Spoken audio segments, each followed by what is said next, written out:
Hello everyone, thanks for visiting the channel. What I'd like to do in this video is take a closer look at what it's like living in the thinking mind, listening to the voice in the head, your greatest enemy.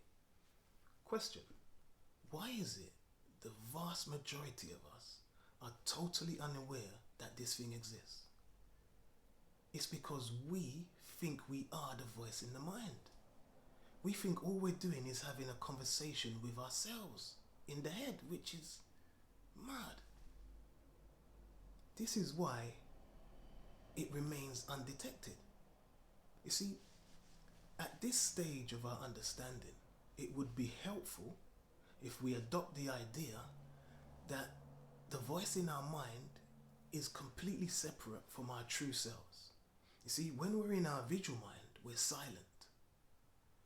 So all of the other chatter, the negative thoughts, is our greatest enemy. We should also understand that its aim is to make sure the negative default setting remains. So let's look at a few of the strategies that it uses. You see, it wants to keep us in a nervous, anxious, stressed out state.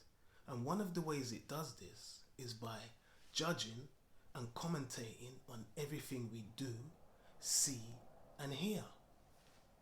Basically, it wants us to look at our entire life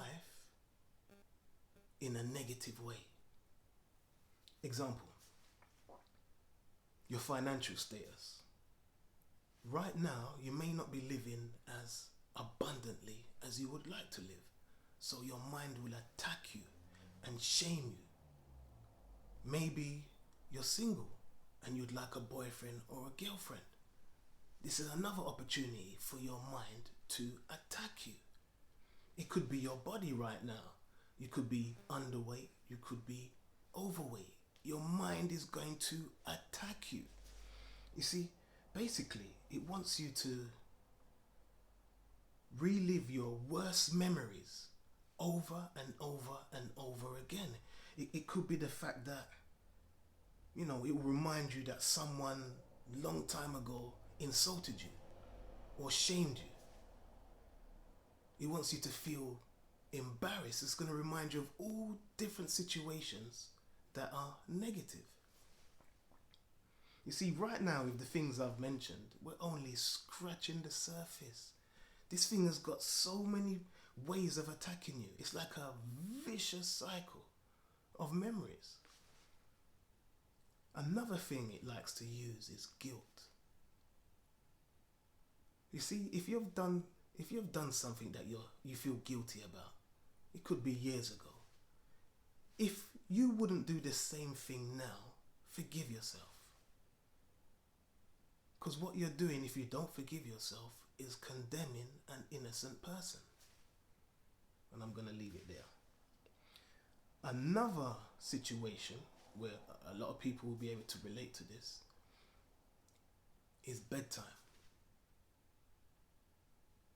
You want to sleep, but your mind, this is when it goes into overdrive, total torture mode. This is probably the reason why people take sleeping pills, guzzle alcohol, burn ganja, just to knock themselves out so they can sleep. I just want to sleep. But your mind is torturing you. It's slapping the sugar out of you. Constant. You can't sleep. Or sometimes it's just that angry energy you have where you're moaning and complaining about somebody. You can't sleep. It's all the negative. You see, your mind, your greatest enemy, wants you to think about negative things all the time. But sometimes we get a break. You could look out your window and you could see a couple walking down the street and they've got a little baby. And the baby's, you can tell it's just learnt to walk, because babies, they start laughing when they're running. And you look at this and it makes you feel good, because you see the youth and the innocence of the baby.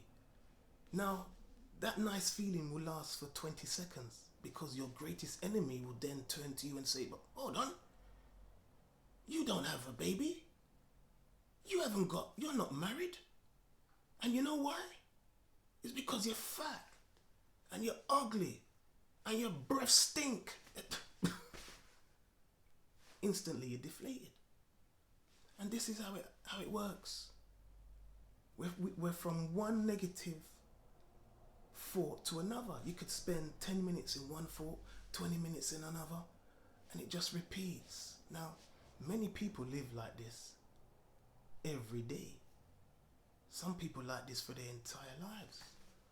We don't have to. You can learn to live in your visual mind. You see, your visual mind is the silent part of you.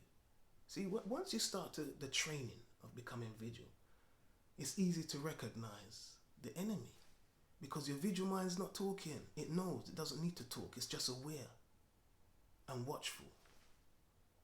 Whereas in your greatest enemy is doing all the talking. And you're not going to feel good. A good test, if you're feeling calm, that's when you're normally in your visual mind. So we're going to wrap it up here. I think that's enough for another video. So thanks again for watching, and I'll see you in the next video. Right, I'm going to sit here now for the next 10 seconds, 20 seconds, because I want to leave a bit of space to put up those, we call them end cards. Yeah, so you can go now, but I'm going to stay here for 10, 20 seconds.